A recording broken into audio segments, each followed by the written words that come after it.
Geography Lesson 1 Resource and Development. Resources. Resources are everything in our environment which can be used to satisfy our needs, provided that they are economically accessible, economically feasible, and culturally acceptable. That means जो भी चीज़ें हम इस universe में इस्तेमाल करते हैं वो सब क्या कहलाती हैं? रिसोर्स कहलाती हैं, संसाधन कहलाती हैं।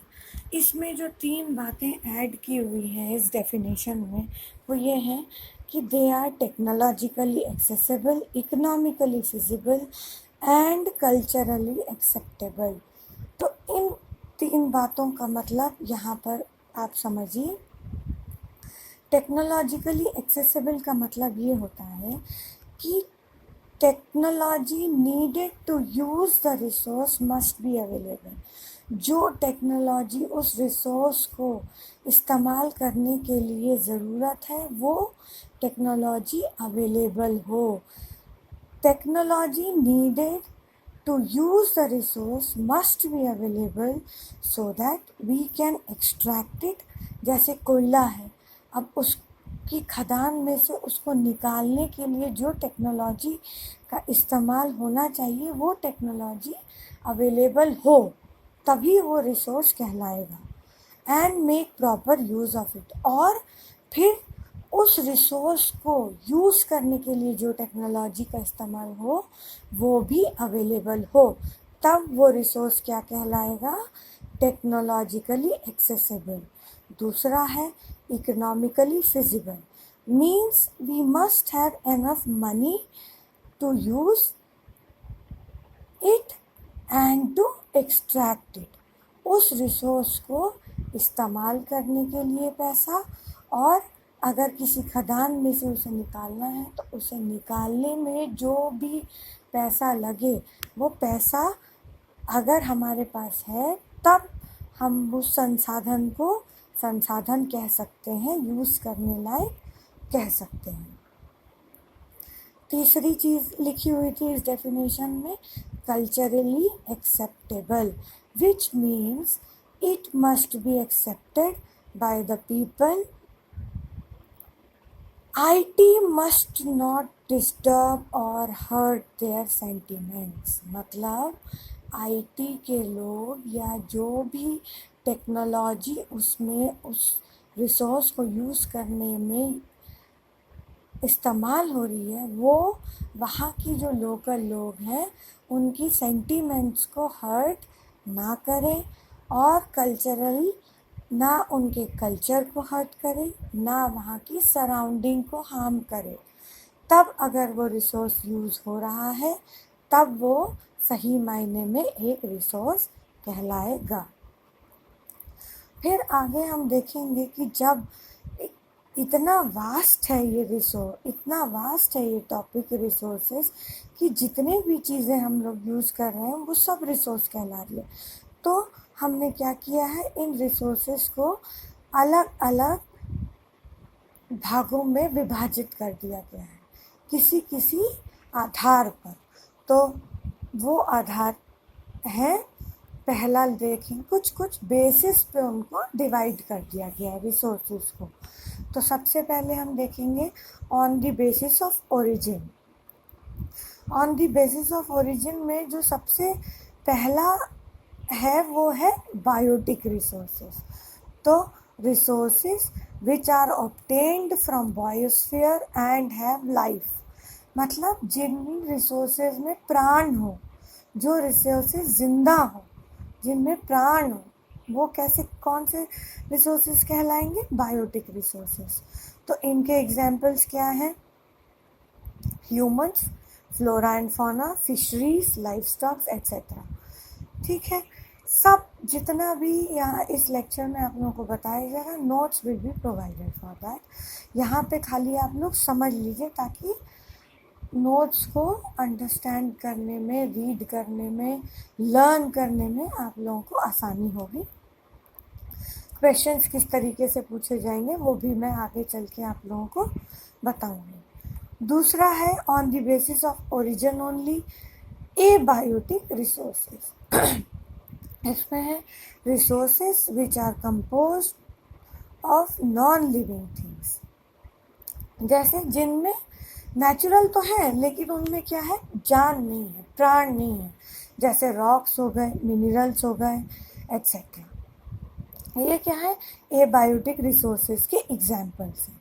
ठीक है, ये हो गया on the basis of origin.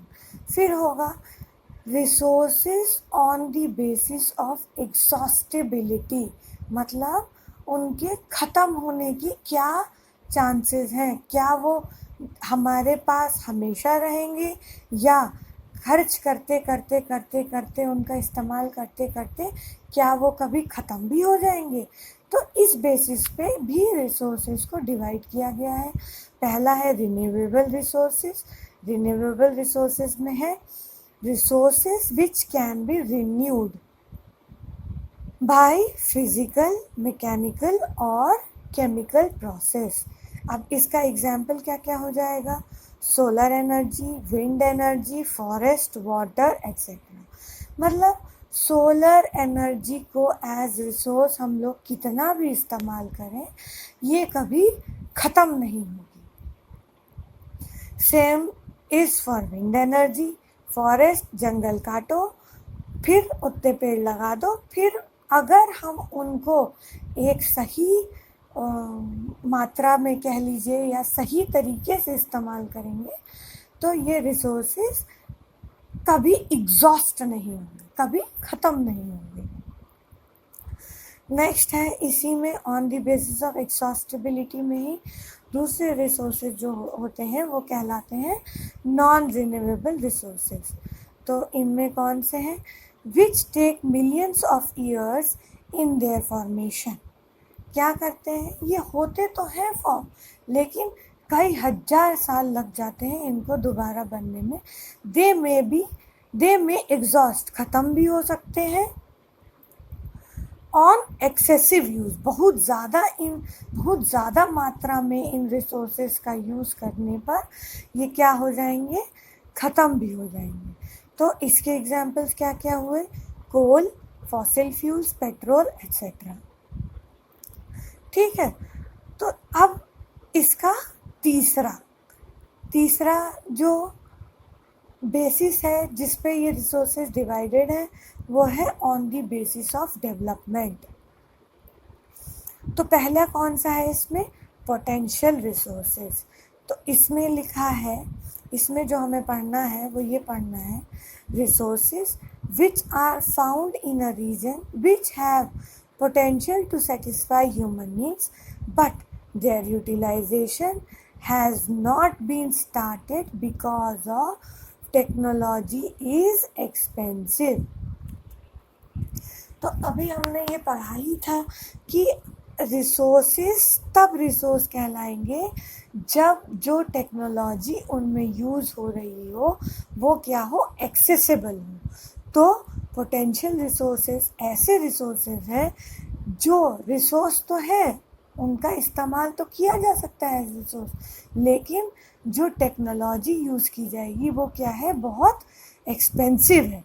जैसे फॉर एग्जांपल में भी लिखा है Gujarat and Rajasthan have potential for solar and wind energy, लेकिन टेक्नोलॉजी क्या है, बहुत महंगी है। इसलिए ये सोलर और विंड जो ये रिसोर्स हैं ये किस सेक्शन में आ जाएंगे, पोटेंशियल रिसोर्स में। जब कोई ऐसी सस्ती टेक्नोलॉजी इस्तेमाल होने लगेगी जो एक्सेसिबल हो, लोग उसे खरीद सकें, आराम से परचेज कर सकें, तब ये रिसोर्स यूज़ किए जाएंगे। फिर दूसरा है developed resources. Resources which are surveyed and their quality and quantity is determined for utilization. They are currently used by humans. Means developed resources जो नॉर्मली हम लोग यूज़ कर रहे हैं आज की डेट में, जिनका सर्वे किया गया है वो उतनी पर्याप्त मात्रा में है ताकि ह्यूमंस उसको इस्तेमाल कर सकें। ठीक है।